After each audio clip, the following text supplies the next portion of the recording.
On the 26th of September 2002, the passenger ferry Joola set off on its weekly trip from the port of Ziguinchor in southern Senegal, heading for the capital port city of Dakar. She never arrived.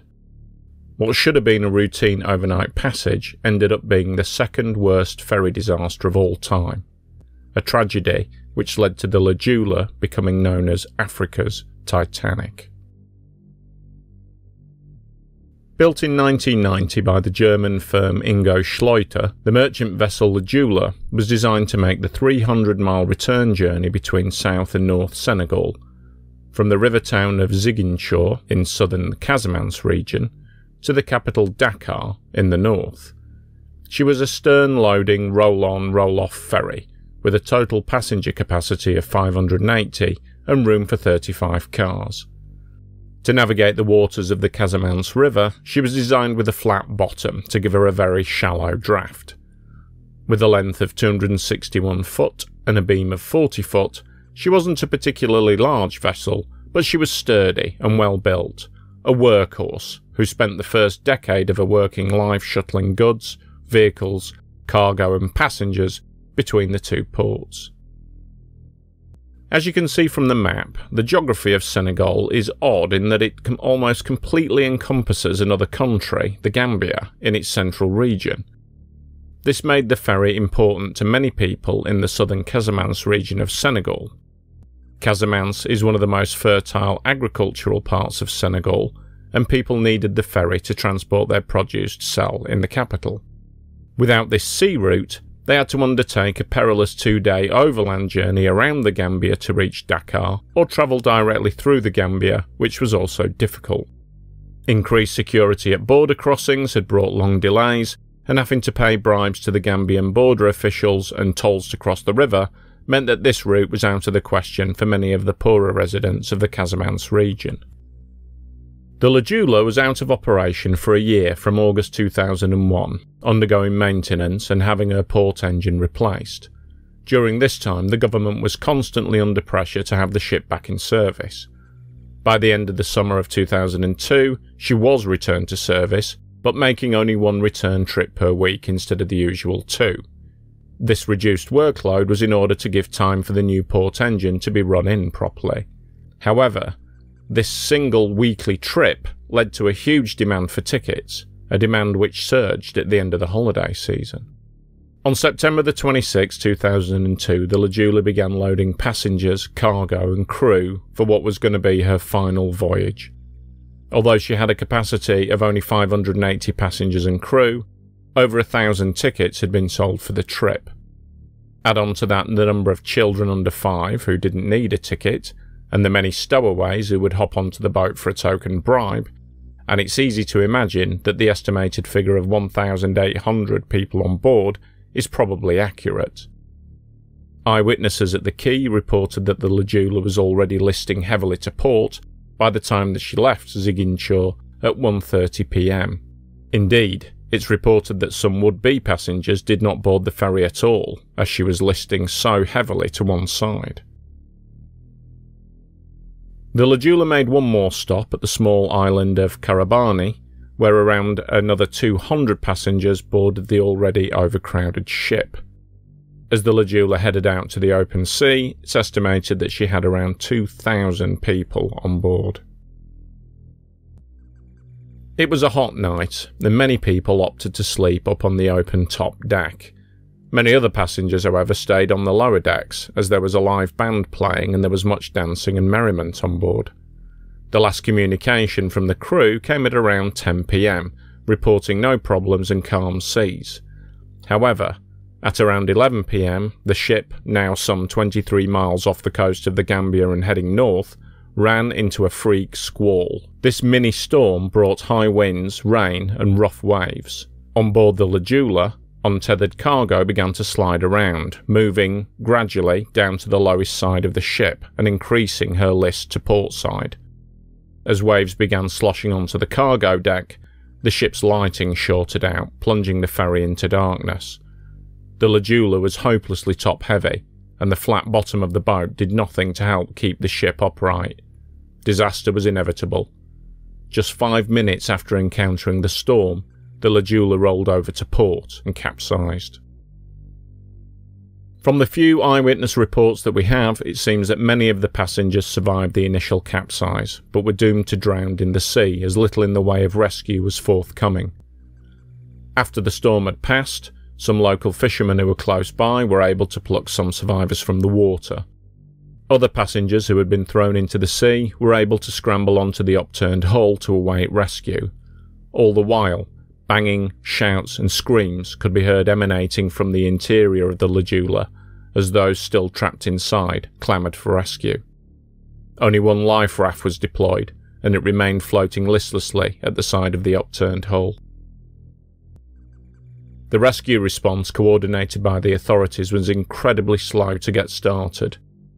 Relatives waiting on the quayside in Dakar were still being told at 8 o'clock the following morning that the vessel was running late, but to be patient, it will be here soon. This was a full 9 hours after the Joola had capsized. One father, waiting on the quay to pick up his 3 sons, only found out that the ferry had sunk by hearing a radio news report on the 10 o'clock news. None of his children had survived. Rescue vessels finally arrived on scene by around 11 AM and began to retrieve what few survivors remained, mostly those who were clinging to the still floating hull. The last survivor was a 15-year-old boy who was lifted off at around 2 o'clock in the afternoon. He later confirmed that screams could still be heard coming from inside the Joola as he was winched off the upturned hull. The rescue vessels had no means of reaching the trapped survivors, but their plight was soon ended. The Joola sank shortly afterwards, taking all those still alive down with her. The fate of those left on board doesn't even bear thinking about. The numbers make for harrowing reading.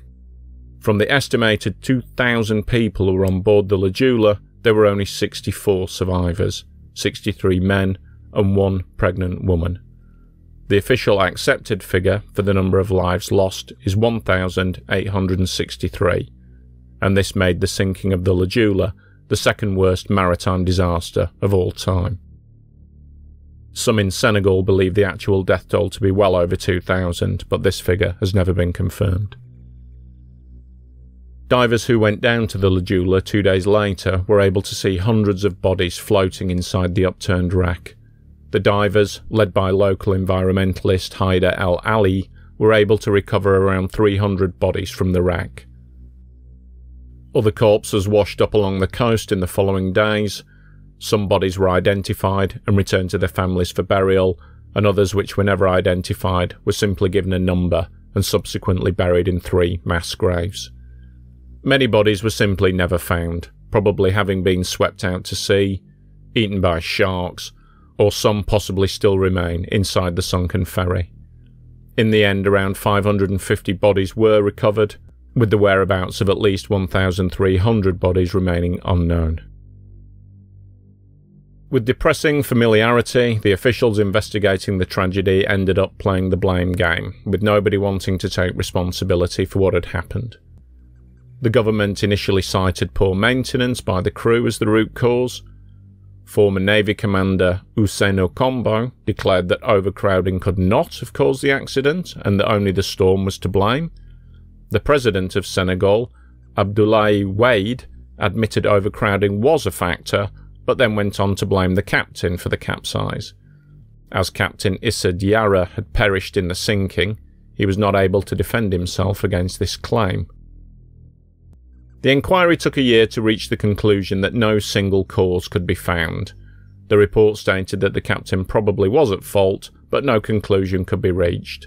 In effect, the sinking of the Joola was just an act of God. There were a couple of resignations from government ministers, but no formal charges were ever brought, and the case was closed. Unsurprisingly, the families of many of the victims were not impressed by the findings of the inquiry. Why was the rescue response so slow? Was a distress call even sent? Why was the ferry allowed to set sail, being so obviously overcrowded? Why was only 1 life raft deployed? Many questions remained unanswered. The Senegal government has never even returned to the wreck of the Joola, even though she sits in clear water at a shallow depth of only 23 metres. Many families were never able to bury their loved ones, prolonging the sense of grief and loss.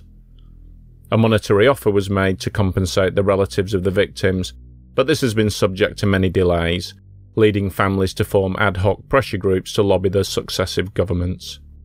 2 small memorials were created to remember the dead, but each site seemed somewhat unkempt and forlorn, and neither received much in the way of visitors. The disaster was barely mentioned in the global press, and outside of Senegal, the Joola capsize is largely unknown. Many of the groups campaigning for more recognition of the Joola tragedy were especially frustrated by the unveiling of the African Renaissance Monument, a 50-metre tall bronze statue which now dominates the Dakar skyline and cost the Senegalese people an estimated $27 million. Officially opened in 2010, it's the tallest statue in Africa and was commissioned by President Wade to commemorate the emerging spirit of the African peoples, although many critics wryly pointed out that being designed by a Romanian and built by the North Koreans, it hardly exemplified anything of the sort. People were angry. If the Senegal government could afford to splurge $27 million on this, why was there still missing compensation for the still grieving families of the Joola victims? As expected, no believable answer was ever forthcoming.